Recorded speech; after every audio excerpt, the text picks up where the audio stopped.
Imamat yang rajani. Katakan imamat yang rajani. Ya, tahukah Bapak Ibu Saudara bahwa setiap kita dalam hidup ini Tuhan punya panggilan. Setiap kita Tuhan itu punya panggilan, apalagi kita sebagai anak-anak Tuhan. Kita sebagai miliknya yang berharga. Tuhan itu punya panggilan di dalam hidup kita. Saudara tahu panggilan apa yang Tuhan berikan buat hidup kita secara spesial, buat semua kita. Ya, ada yang berkata panggilan saya sebagai pendeta. Pendeta itu bukan panggilan, saudara. Hamba Tuhan itu bahkan bukan hamba Tuhan panggilan yang tertinggi dalam hidup kita. Ada yang berkata, wah saya dipanggil jadi pengusaha. Pengusaha itu juga bukan panggilan, itu profesi. Ada sebagai ASN, ada sebagai dokter, ada sebagai ibu rumah tangga. Itu semua hanyalah apa yang kita lakukan. Tapi itu bukan panggilan tertinggi hidup kita. Di dalam kita menjalani hidup ini. Saya mau kita sama-sama belajar sehingga ketika kita tahu apa panggilan kita tahu apa fungsi yang Tuhan kasih buat hidup kita selama kita menjalani hidup ini. Amin, saudara, sama-sama mau kita belajar pagi hari ini. Wahyu pasal yang pertama, ayat yang kelima dan keenam. Dan dari Yesus Kristus, saksi yang setia, yang pertama bangkit dari antara orang mati, dan yang berkuasa atas raja-raja di bumi. Kata berkuasa di sini, itu di dalam bahasa aslinya bahwa dia adalah raja, tapi dia juga sekaligus pangeran. Ya, kenapa Yesus disebut dia raja, tapi dia juga adalah seorang pangeran?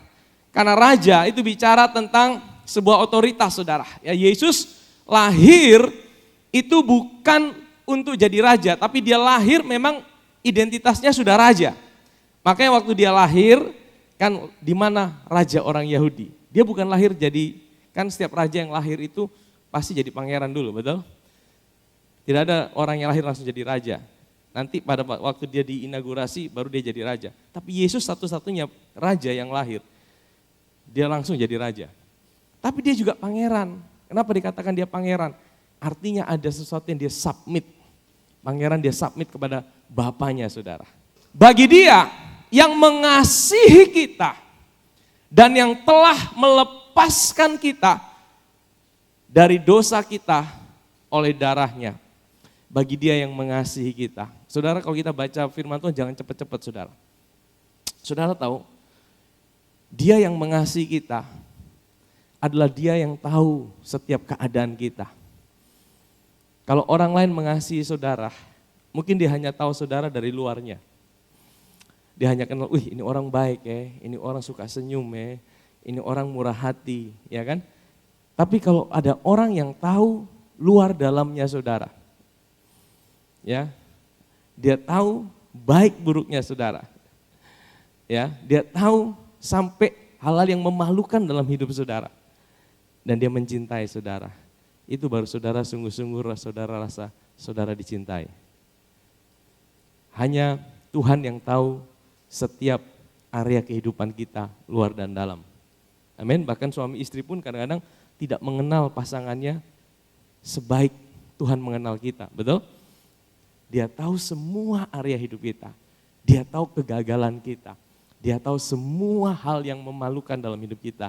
Dan dia berkata, aku mencintaimu. Amin, saudara.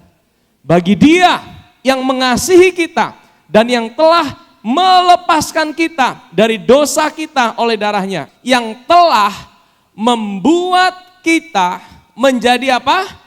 Satu kerajaan, menjadi imam-imam bagi Allah Bapanya. Bagi dialah kemuliaan dan kuasa sampai selama-lamanya.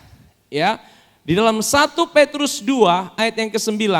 Tetapi kamulah bangsa yang terpilih, imamat yang rajani, bangsa yang kudus, umat kepunyaan Allah sendiri, supaya kamu memberitakan perbuatan-perbuatan yang besar dari Dia yang telah memanggil kamu keluar dari kegelapan kepada terangnya yang ajaib. Firman Tuhan katakan, tetapi kamulah bangsa yang terpilih. Saudara, kita ini dipilih sama Tuhan, saudara. Selalu kita bersyukur kalau kita dipilih sama Tuhan. Ini bukan main-main, saudara. Kalau saudara dipilih sama Pak Presiden Prabowo untuk menghadiri jamuan makan malam bersama, wah saudara merasa bangga tidak? Wih, ini satu kehormatan besar. Tapi yang memilih saudara itu bukanlah seseorang biasa, tapi dialah raja di atas segala raja. Dialah Tuhan di atas segala Tuhan. Amin. Dia memilih saudara. Kamulah bangsa yang terpilih. Dipilih untuk apa? Menjadi apa? Imamat yang rajani itu artinya apa? Imam-imam dan raja-raja. Katakan bersama saya, imam-imam dan raja-raja. Apa artinya imam? Apa artinya raja? Imam itu punya fungsi apa? Di dalam perjanjian lama, tidak semua orang boleh datang sama Tuhan. Orang Israel biasa tidak boleh datang sama Tuhan. Makanya sampai sekarang di Israel itu, di sinagog itu bukan tempat berdoa. Di sinagog itu tempat mengajar. Tempat berdoa itu hanya di bait Allah. Jadi waktu orang berdoa, sebenarnya mereka tidak boleh datang sama Tuhan langsung. Mereka harus melewati perantaraan imam. Karena hanya imam yang punya akses untuk datang pada Tuhan. Imam itu yang bisa mempersembahkan korban. Orang biasa tidak boleh mempersembahkan korban. Ya, orang biasa bawa korbannya dibawa pada imam. Imam yang akan nanganin itu dan dibawa pada Tuhan. Imam yang punya hak akses untuk datang sama Tuhan. Ya, maka diwakili oleh satu imam besar. Imam besar pun itu 1 tahun 1 kali dia boleh masuk ke ruang Maha Kudus. Nah, itu fungsi imam. Imam itu boleh datang sama Tuhan. Orang biasa tidak boleh. Dan yang kedua, apa fungsi raja? Raja itu dikenal dari apa? Dari kata-katanya, saudara. Betul? Raja itu punya satu otoritas. Mari kita buka firman Tuhan, ya. Pengkhotbah 8 ayat yang keempat. Karena titah raja, apa? Berkuasa. Raja itu berkuasa karena titahnya. Saudara tahu kalau orang itu jabatannya semakin tinggi, dia kerja pakai otot atau pakai perkataan? Semakin tinggi dia punya apa? Jabatan. Semakin dia tidak pakai otot lagi. Tapi dia hanya pakai perkataan. Makanya raja itu dikenal dari apa? Dari perkataannya. Ya, dia punya kuasa. Dia berkata-kata dan perkataannya itu harus dilakukan, saudara. Jadi raja, karena titah raja berkuasa, siapakah yang akan mengatakan kepadanya, apakah yang baginda buat? Nah saudara, imam dan raja. Saudara tahu, manusia pertama waktu dijadikan, saudara bisa lihat ada fungsi imam dan raja. Waktu Adam dan Hawa diciptakan, Adam dan Hawa punya hubungan dengan Tuhan tidak? Adam dan Hawa bisa datang sama Tuhan tidak? Bisa, saudara. Bahkan dikatakan bahwa Adam dan Hawa itu bergaul dengan Tuhan di Taman Eden. Sampai bunyi langkah kaki Tuhan itu mereka tahu, saudara.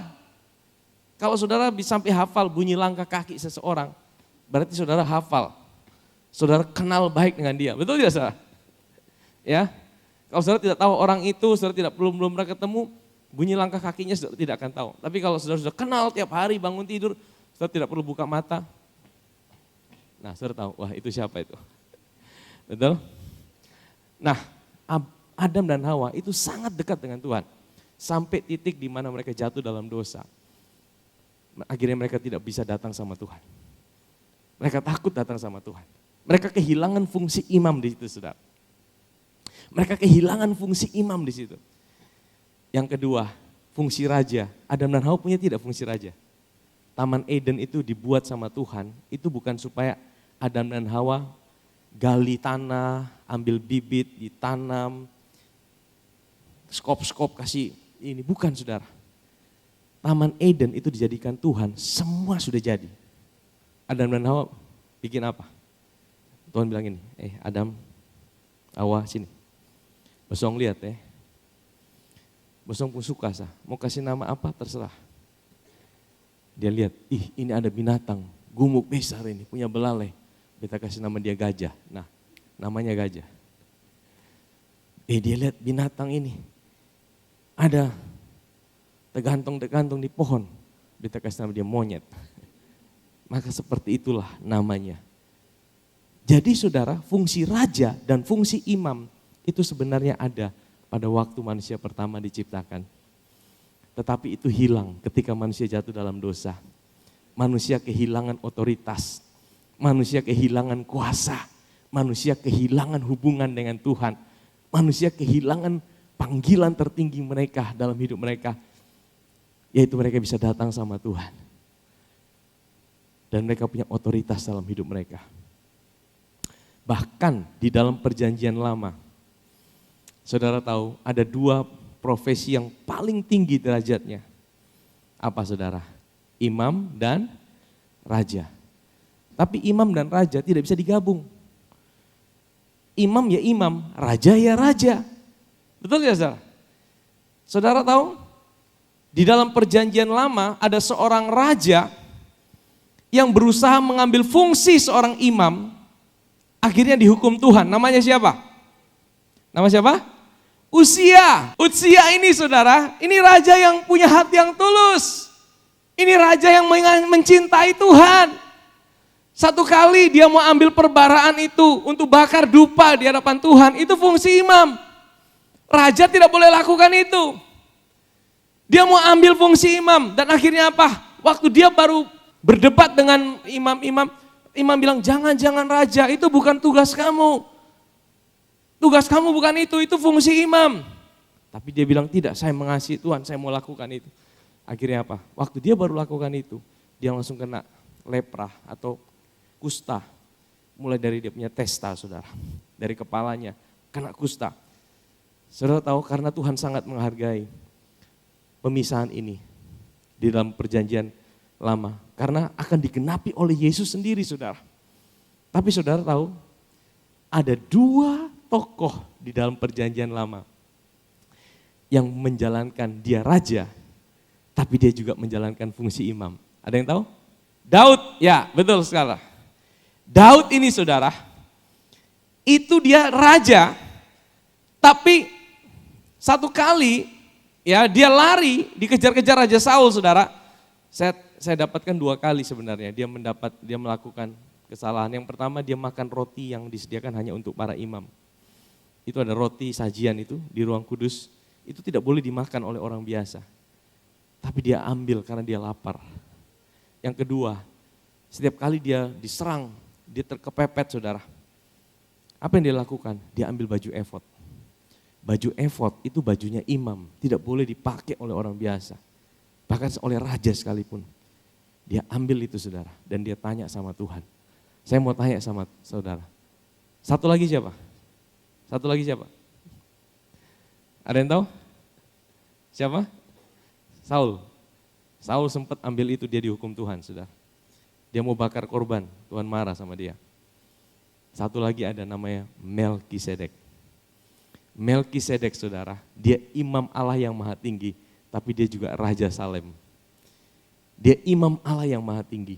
Waktu dia datang, dia memberkati Abram. Dia kasih roti dan anggur. Dan kemudian apa? Tapi dia juga Raja Salem. Nama Melki itu raja. Zedek itu Zadik, raja kebenaran. Dialah raja kebenaran, the king of righteousness. Siapakah dia sebenarnya? Dia itu tipologi dari Yesus. Makanya hanya Yesus yang bisa punya dua gelar ini. Dia imam, tapi juga dia sekaligus raja. Tapi saya mau bilang sama saudara, kenapa Daud itu sampai dia tidak dihukum Tuhan? Apa bedanya Daud dengan Uzia? Dua-dua sama-sama mengasihi Tuhan. Ya kalau Saul oke lah, dia melenceng. Tapi Uzia mengasihi Tuhan. Tapi kenapa Daud tidak dihukum Tuhan? Apa spesialnya Daud? Bukan Daud lebih baik. Daud dosanya lebih banyak. Daud gagalnya lebih banyak. Dia berzina, dia membunuh. Tapi kenapa Tuhan itu tidak hukum dia? Sekalipun dia ambil fungsi imam, fungsi raja bersama-sama. Tahu rahasianya? Karena Daud mengerti hati Tuhan. Daud tahu apa isi hati Tuhan. Saudara mau tahu apa isi hati Tuhan? Saudara mau tahu apa isi hati Tuhan? Kolose 1 ayat 27, coba kita buka. Kepada mereka Allah mau memberitahukan betapa kaya dan mulianya rahasia atau mystery of the ages. Apa itu mystery of the ages? Apa itu rahasia yang tersembunyi berabad-abad? Apa rahasianya saudara? Kristus ada di tengah-tengah kamu. Kristus yang adalah apa? Pengharapan akan kemuliaan. Ini the mystery of the ages. Ini the core of the gospel. Ini hati Tuhan. Ini yang ada di hati Tuhan. Apa yang ada di hati Tuhan? Allah mau jadi satu dengan umatnya. Dan itu hanya bisa dilakukan di dalam Kristus. Itu hanya bisa dilakukan di dalam Kristus. Karena apa? Saya mau bilang gini, Kristus, dia bukan hanya Allah saja. Kristus atau Messiah, the anointed one. Sebenarnya itu bukan Allah, karena Allah tidak perlu diurapi. Kristus itu adalah waktu dia jadi manusia, Allah, dia diurapi. Dan saudara tahu, hanya Kristuslah yang bisa menyatukan yang ilahi dengan yang manusia. Waktu Yesus lahir di dunia sebagai manusia, dialah Kristus itu. Dan dua predikat ini, dia imam dan dia juga raja. Dia imam karena apa? Dia yang mewakili kita semua manusia. Hanya oleh karena dia, kita bisa datang kepada Bapa. Amin saudara. Hanya oleh karena dia, kita punya jalan masuk untuk bisa datang kepada Bapa. Dia adalah imam besar kita. Dia yang mewakili kita. Tapi waktu kita percaya kepada dia, kita juga dijadikan imam-imam dan raja-raja. Amin saudara.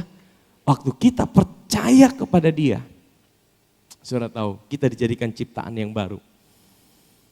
Saudara punya fungsi imam. Imam itu bukan hanya orang-orang yang melayani saudara.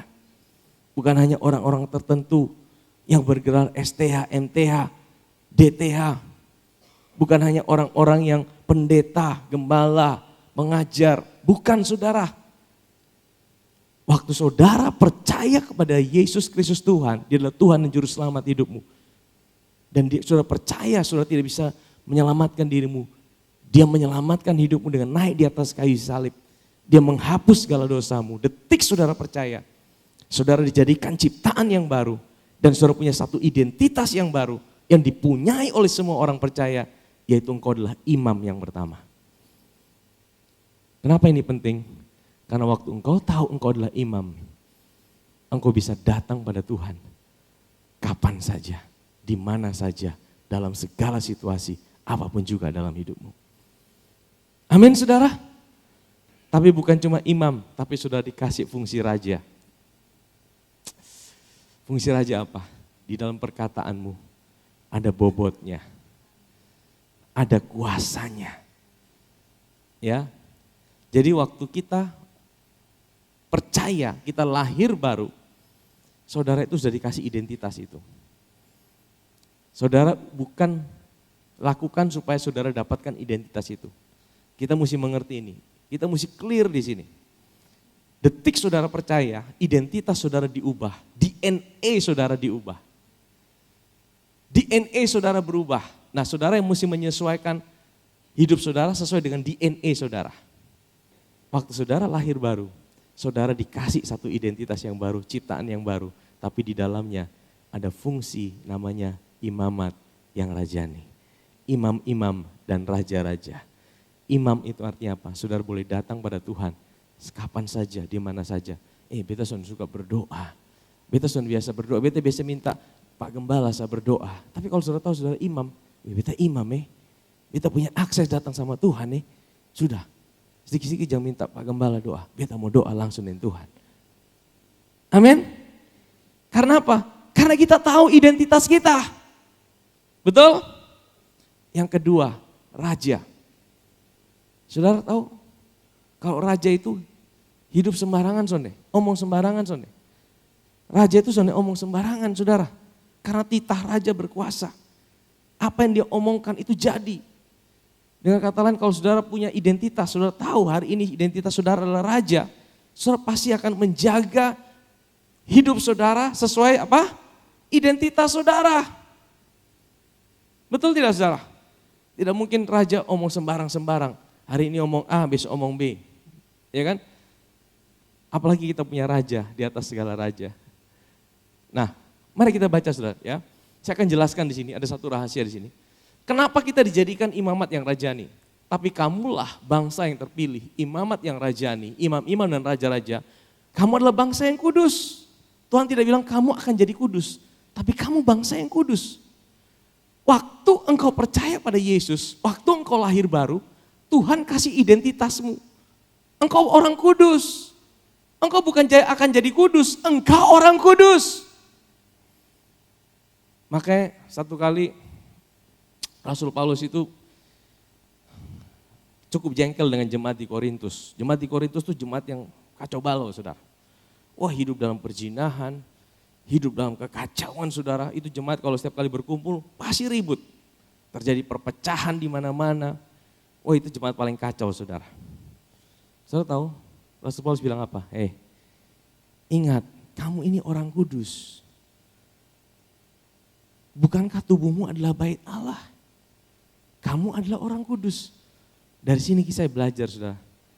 Cara kita berubah sebenarnya bukan di luarnya dulu dirubah. Tapi diingatkan dulu siapa diri kita dalam Kristus. Waktu kita sadar siapa diri kita dalam Kristus, itu yang akan merubah hidup kita. Amin, saudara. Kalau kita tahu, beta raja kan, beta raja ini, beta pangeran. Karena apa? Karena beta diberikan identitas baru. Ya, firman Tuhan berkata 1 Yohanes 4 ayat 17, coba kita lihat 1 Yohanes 4 ayat 17. Dalam hal inilah kasih Allah sempurna di dalam kita, yaitu apa? Kalau kita mempunyai apa? Keberanian percaya pada hari, sebenarnya kita percaya pada hari penghakiman, kita percaya ada hari penghakiman. Saudara berani tidak menghadapi hari penghakiman? Siapa yang takut kalau Tuhan segera datang? Takut? Takut tapi sudahlah, diam-diam sah.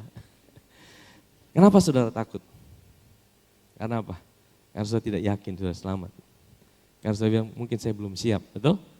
Tapi firman Tuhan berkata, kalau kasih Allah sempurna dalam kita, kita akan punya keberanian pada hari penghakiman. Karena apa? Karena sama seperti dia ini siapa? Dia ini siapa? Yesus Kristus. Yesus Kristus hari ini ada di mana? Ada di sorga. Dia di sorga sebagai apa? Sebagai imam besar dan dia juga raja. Saudara tahu ya, sebelum Yesus jadi manusia, dia adalah 100% Allah, tapi dia bukan 100% manusia. Tapi waktu dia jadi manusia, dia jadi Kristus, mati, bangkit, naik ke sorga, dia punya predikat bukan hanya sebagai Allah. Dia di sorga hari ini sebagai wakil kita, sebagai orang dalam kita. Saudara, kita suka ada orang dalam. Tahukah saudara, hari ini kita punya seorang orang dalam di sorga. Dia adalah Allah yang menjadi manusia. Dia imam besar kita yang hari ini mewakili kita yang ada di sorga. Namanya siapa? Yesus Kristus Tuhan. Amin, saudara. Dia adalah orang dalam kita. Kenapa, saudara? Karena gini, saudara. Karena sama seperti dia hari ini ada di sorga, kita juga ada di dalam dunia. Bahasa Inggrisnya lebih bagus. As he is. Sama seperti dia saat ini. So are we in this world. As he is. Hari ini dia adalah imam besar dan dia juga raja. Sama seperti dia, hari ini kita juga imam dan kita juga raja. Amin. Kalau sudah pakai ini, hari ini Yesus di sorga, ya, kira-kira dia sakit-sakitan tidak? Dia tidak sakit-sakitan kan? Jadi kalau hari ini saudara sakit, saudara bisa bilang tidak, Tuhan, kan engkau hari ini tidak sakit-sakitan, beta justru mau sakit-sakitan. Beta juga mau sehat, bisa tidak? As he is, so are we in this world. Sama seperti Yesus, ya. Yesus hari ini di sorga, dia tipu-tipu tidak? Tidak. Dia raja. Dia tidak tipu-tipu. As he is, so are we. Beta ju raja, beta ju pangeran, beta punya identitas yang baru. Karena Yesus hari ini tidak tipu-tipu, beta justru mau tipu-tipu. Amin. Ya. Apalagi sudah, coba kita kembali ke 1 Petrus 2 ayat 9. Supaya, kenapa kita dijadikan imamat yang kudus, bangsa yang kudus, umat kepunyaan Allah sendiri, supaya apa? Kamu memberitakan perbuatan-perbuatan yang besar dari Dia dan yang telah memanggil kamu keluar dari kegelapan kepada. Jadi ada tujuannya. Kenapa Tuhan jadikan saudara imam dan raja? Tujuannya apa? Supaya kamu memberitakan perbuatan-perbuatan yang besar dari Dia. Kata perbuatan-perbuatan yang besar itu di dalam bahasa aslinya, coba tampilkan. Arete itu arti pertama adalah pujian. Praise. Ya, a virtuous course of the thought, feeling and action. Tapi arti yang kedua bukan cuma praise, tapi any particular moral excellence. Katakan moral excellence. Di dalam perjanjian hukum Taurat ada perintah jangan mencuri. Kalau kita hanya melakukan tidak mencuri, itu baik, tapi itu bukan excellent. Itu moralnya biasa. Wah, kalau saya mencuri nanti Tuhan marah sama saya. Oh, saya dihukum Tuhan, saya masuk neraka. Itu baik, tapi itu bukan excellent. Itu bukan moral excellent. Nah, yang moral excellent itu gimana? Moral excellent itu ketika dia tidak mencuri, tapi bukan hanya tidak mencuri, tapi dia bisa jadi murah hati. Hukum Taurat tidak bisa buat kita murah hati. Karena hukum Taurat digerakkan oleh ketakutan. Ketika kita dilarang jangan mencuri, ya sudah saya tidak mencuri, tapi saya juga tidak murah hati. Tapi ketika engkau dikasih sebuah identitas yang baru, engkau adalah imam dan engkau adalah raja. Seorang raja itu punya dignity. Seorang raja itu punya moral excellence. Seorang raja itu lakukan sesuatu bukan karena takut. Seorang raja itu dia lakukan sesuatu karena dia tahu dia adalah seorang raja. Ini yang ditunjukkan sama Tuhan kita Yesus Kristus. Ya. Dan ini yang Tuhan mau. Waktu kita memberitakan dengan cara apa? Oh iya ya, hari ini aku punya identitas yang baru. Hari ini aku adalah imamat yang rajani. Aku bukan cuma imam, aku bisa datang sama Tuhan setiap waktu. Tapi aku juga seorang raja. Aku ini punya identitas yang baru loh hari ini. Identitas kita hari ini bukan orang biasa. Kita dimasukkan DNA-nya Dia. Kita dimasukkan DNA-nya Kristus. Hari ini aku udah seorang raja. Aku ini raja. Raja kan kalau seorang raja dia punya sebuah dignity, dia punya sebuah moral excellence, bukan raja-raja di bumi Saudara ya. Seperti Kristus. Ya. Dia lakukan sesuatu bukan karena takut lagi. Contoh gini, di dalam hukum Taurat ada perintah jangan berzina. Ya sudah, saya tidak mau berzina karena saya takut dihukum. Nanti Tuhan marah sama saya. Itu baik, tapi itu bukan excellent. Tapi waktu engkau tahu siapa dirimu dalam Kristus. Engkau tahu engkau bukan cuma orang biasa, engkau imam dan raja. Aku tahu, aku tidak mau melakukan, aku tidak berzina, tapi aku juga mau mengasihi. Aku mau mencintai. Ketika kita mengerti ini Saudara, saya percaya hidup kita akan berubah. Kalau kita tahu identitas kita hari ini, waktu kita tahu siapa diri kita hari ini, kita tahu hari ini kita punya identitas seorang raja, juga kita tidak sembarangan, kita juga tidak bicara tipu-tipu, kita tidak suka bicara yang hoax-hoax, kita tidak suka gosip-gosip sembarangan. Bukan supaya kita jadi raja, tapi karena kita tahu siapa diri kita. Ingat loh, kita lakukan segala sesuatu yang baik bukan supaya kita hari ini jadi punya identitas yang baru. Tapi hari ini Tuhan udah kasih saudara DNA-nya Tuhan. Saudara tuh dikasih sama Tuhan DNA-nya Dia. DNA-nya Dia apa? Imam dan raja. Saya kasih analogi gini saudara. Kalau ayam dipaksa untuk jadi raja wali, bisa tidak? Dia mau dilatih terbang seperti apapun, karena DNA-nya ayam, dia tetap ayam. Tapi kalau dia terlahir sebagai raja wali, sekalipun dia tinggal di kandang ayam, mungkin dia tidak sadar identitasnya adalah raja wali. Dia lihat kiri kanan ayam, dia pikir dia ayam, padahal dia raja wali. Karena DNA-nya raja wali. Karena dia tahu, begitu dia tahu DNA-nya raja wali, DNA raja wali berkata, begitu ada badai, badai itu tidak menenggelamkan dia, tapi badai akan bawa dia terbang lebih tinggi. Bukan karena dia mau jadi raja wali, tapi karena dia adalah raja wali. Dia mampu terbang tinggi. Saudara tahu, waktu saudara lahir baru, DNA saudara dirubah sama Tuhan. Saudara dijadikan imam dan raja. Saudara ini bukan akan jadi imam, saudara sudah jadi imam. Dan saudara sudah jadi raja. Di dalam perkataan saudara ada kuasa. Waktu engkau tahu engkau adalah raja. Waktu engkau tahu identitasmu, Kristus adalah identitasmu. Waktu engkau tahu hari ini, ya, Kristus adalah identitasmu. Engkau tahu, engkau punya identitas yang sama dengan Dia. Yohanes 13 ayat 3. Lalu bangunlah Yesus dan menanggalkan jubahnya. Ia mengambil sehelai kain lenan dan mengikatkannya pada pinggangnya. Saudara tahu Yesus sedang ngajar apa ini? Dia sedang ngajar kerendahan hati. Dia adalah seorang raja, tapi dia mau membasuh kaki murid-muridnya. Dia sedang ajarkan kerendahan hati salah satunya. Nah, saudara tahu kenapa Yesus bisa rendah hati? Kenapa? Karena ada ayat 3-nya. Ayat 3-nya bilang apa gini? Yesus tahu bahwa apa? Bapanya telah menyerahkan segala sesuatu kepadanya dan bahwa ia datang dari Allah dan kembali kepada Allah. Jadi Yesus tahu, katakan Yesus tahu. Apa yang Yesus tahu? Identitasnya dia. Dia tahu siapa dia. Makanya saudara, kita mesti tahu siapa diri kita. Siapa diri saudara hari ini? Siapa?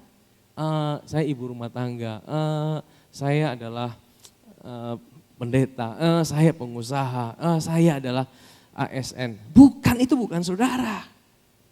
Itu bukan saudara. Saudara yang sesungguhnya adalah engkau imamat yang rajani. Engkau imam-imam dan raja-raja. Engkau punya identitas hari ini ada dalam Kristus. Karena apa? Kalau engkau tahu siapa dirimu, engkau akan aman. Banyak orang jadi sombong. Sombong itu sebenarnya akarnya adalah karena dia tidak kuat di dalam identitasnya. Dia tidak sadar siapa dirinya yang sesungguhnya dalam Kristus. Sehingga apa? Dia butuh pembuktian diri. Orang butuh pembuktian diri karena dia tidak tahu siapa dirinya. Akhirnya apa? Sonde bukan beta dalam hati. Weh, ini karena beta. Oh. Saudara, ini sangat penting saudara. Kita mesti belajar sungguh-sungguh tahu identitas kita, siapa diri kita dalam Kristus. Waktu kita sungguh-sungguh tertanam, kita tahu, iya beta ini imamat yang rajani. Beta punya identitas yang tidak bisa tergantikan oleh apapun juga. Oh dolar mau naik, oh masalah boleh datang, oh tantangan boleh datang, oh pergumulan boleh datang. Tapi beta tahu, beta imamat yang rajani. Beta tahu beta punya hubungan dengan Tuhan. Beta tahu beta bisa datang sama Tuhan kapan saja. Dan beta tahu bahwa beta punya identitas, beta ini raja, beta ini pangeran. Waktu kita tahu seperti itu saudara, segala sesuatu yang kita lakukan, itu bukan karena paksaan. Sebagai seorang pekerja mungkin, bos saudara mungkin tidak lihat saudara kerja. Tapi karena saudara tahu, saya ini seorang raja. Saya imamat yang rajani. Saya punya identitas. Saudara akan lakukan semua pekerjaan. Bukan karena bos saudara lihat. Saudara akan lakukan dengan yang terbaik. Amin. Karena saudara tahu siapa diri saudara. Bahkan ketika tidak ada orang yang lihat, engkau bisa lakukan segala sesuatu dengan yang terbaik. Karena engkau tahu siapa dirimu di dalam Kristus. Amin saudara. 1 Yohanes 4 ayat 17. 1 Yohanes 4 ayat 17, dalam hal inilah kasih Allah sempurna di dalam kita. Yaitu apa? Kalau kita mempunyai keberanian percaya pada hari, sebenarnya kita percaya bahwa ada hari penghakiman. Kenapa kita bisa punya keberanian percaya pada hari penghakiman? Karena apa?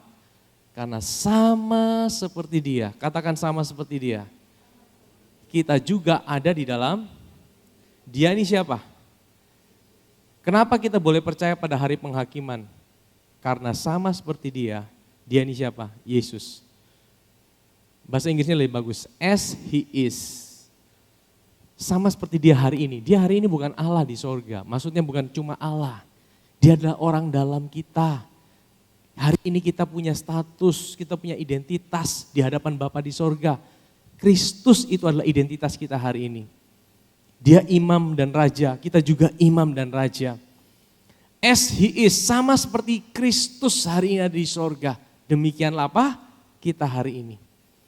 Sama seperti dia. Jadi saudara mulai belajar gini setiap hari.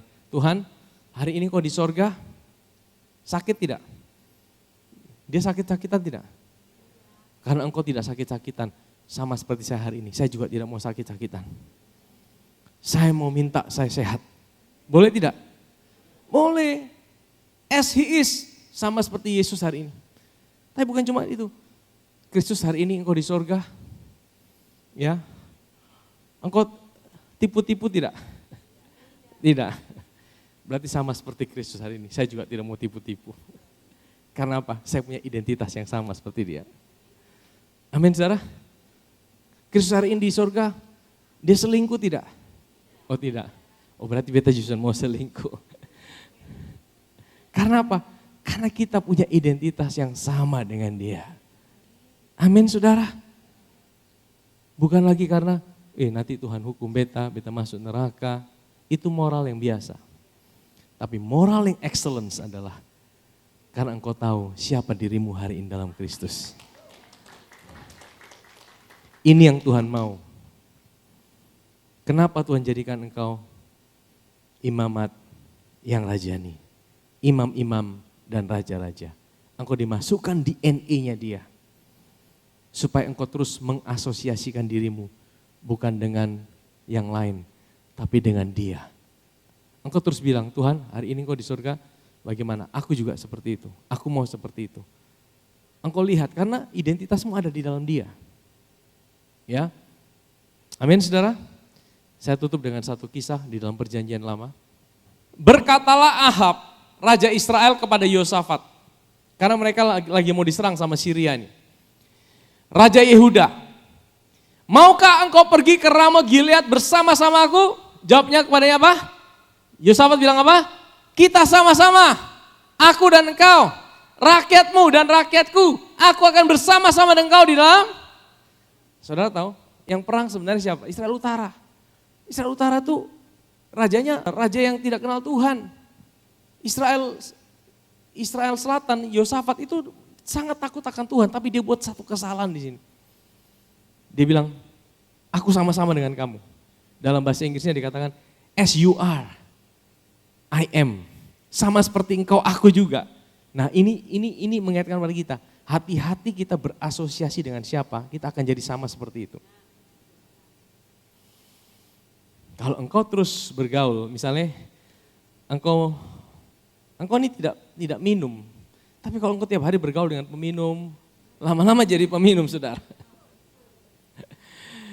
Ya, engkau tidak suka judi, tapi engkau bergaul dengan orang yang tiap hari judi, lama-lama engkau jadi penjudi. Karena dengan siapa engkau mengasosiasikan dirimu, engkau akan jadi sama seperti itu. Makanya hati-hati dalam memilih asosiasi dengan siapa. Yang mau nikah saudara, oh ini mesti hati-hati. Karena dengan siapa engkau mengasosiasikan dirimu, engkau akan jadi sama seperti itu. Nah Yosafat, dia mengasosiasikan dirinya, aku sama dengan kamu. Padahal mereka tidak sama. Yosafat ini takut Tuhan. Ahab ini raja yang jahat. Akhirnya apa saudara? Singkat cerita, Yosafat itu dikasih pakai bajunya Raja Israel. Ahab itu tahu, ini kan saya yang jadi sasaran. Saya mau jebak ini Yosafat. Sudah, kamu pakai aja baju saya. Kita tukaran baju. Kamu pakai baju saya pakai baju kamu. Singkat cerita apa saudara? Ayat yang ke-31. Segera sesudah para panglima pasukan kereta itu melihat Yosafat. Mereka berkata apa? Itu raja? Padahal Yosafat raja Israel itu raja Yehuda. Yehuda. Kenapa disebut raja Israel? Karena mereka bertukar. Akibatnya apa? Hampir mati saudara Yosafat. Gila tidak? Ini bukan gara-gara dia, gara-gara Ahab dia hampir mati saudara. Makanya hati-hati dengan siapa engkau berasosiasi. Kalau salah pilih asosiasimu, ya apa yang harusnya menimpa mereka itu akan menimpa saudara. Mereka mengepung dia untuk menyerang dia. Tapi Yosafat apa? Berteriak. Nah ini saudara, ini senjata kita. Saat engkau terkepung, engkau tidak punya senjata lagi, engkau punya senjata. Engkau teriak sama Tuhan. Amin saudara. Engkau teriak sama Tuhan. Mungkin hari ini saya sedang bicara dengan orang-orang yang sedang salah buat asosiasi. Salah buat keputusan, engkau salah buat kerjasama, engkau salah buat keputusan, engkau hari ini terjebak dalam sebuah situasi yang berat. Karena bukan engkau, tapi karena ada orang yang menjebak hidupmu, engkau dalam situasi yang sulit, engkau masih punya senjata, yaitu apa? Teriak sama Tuhan. Amin. Yosafat berteriak dan Tuhan menolongnya. Allah membujuk mereka pergi. Mereka ini siapa? Tentara Syria. Perhatikan ya. Yosafat berteriak, siapa yang jawab? Tuhan dengan Allah sama tidak? Ini pribadi yang sama tidak? Yang menolong Yosafat dan yang membujuk orang Syria, sama tidak? Tapi kenapa disebut beda? Kenapa tidak dikatakan Yosafat berteriak dan Tuhan menolongnya dan mengusir mereka? Kenapa tidak seperti itu? Kan lebih cepat kan? Kalau saya jadi penulis Alkitab lebih cepat lebih baik. Tapi kenapa dikatakan Tuhan menolong Yosafat, Allah membujuk mereka? Kenapa? Apakah ini pribadi yang berbeda?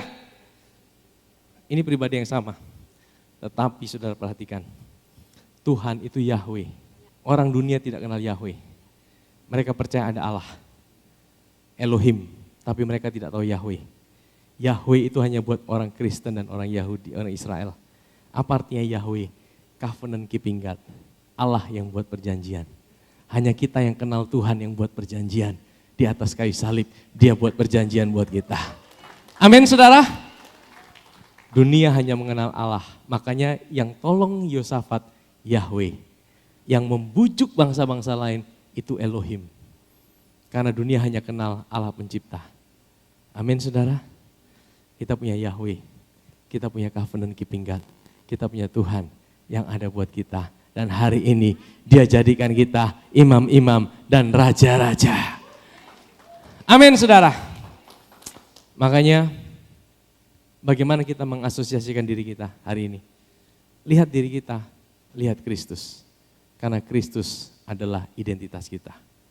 Sama seperti Kristus hari ini, demikian hidup saudara dan saya. Semakin saudara lihat dia, semakin saudara tahu siapa diri saudara. Jangan ikatkan dirimu dengan situasimu, dengan keadaanmu. Tapi ikatkan dirimu, asosiasikan dirimu dengan siapa Kristus hari ini. Karena engkau tahu hari ini dia adalah imam besar kita. Engkau juga imam, amin. Dan engkau juga punya DNA raja. Kita adalah raja-raja juga, imamat yang rajani. Amin saudara. Perhatikan apa yang kau katakan, perhatikan apa yang kau ucapkan. Karena setiap ucapan kita punya kuasa yang besar. Haleluya, mari kita bangkit berdiri.